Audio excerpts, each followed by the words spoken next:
building mi chu marka ngan puruk ami pakhatin hlei thumnak salai ren house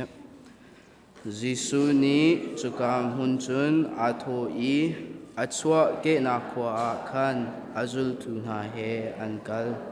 sabat ni a khan pum nak ina chun achon piak na apumi chu antam ngai ngai I achimmi an theitika khan an khorwa ahardi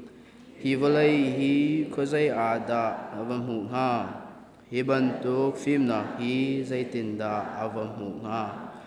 zaitinda hi khorwa harnak na hi atwa kho na nga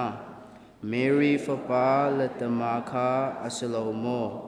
James le Joseph le Judas le Simon ha u kha asilomo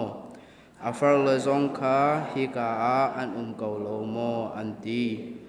Chucha a chun zai a an relo Jisu ni chun an ni chu atho na I prophet hi ama achwa ke na khwa le asalo arwal chan na lakada dilawa chun mai za nak amu ve ko hen pe tia ati hi ka a khan khroa har zai man atwa kholo azomi tompal achunga akut achwan I adam ter na zomnak an ngei lo cha a akhroa ahar ngai ngai chun Jisu chu chuka song kwa kha atong na I mak achon piak na azul tu palhai ni kha mun khat a ako na I panhi in atha na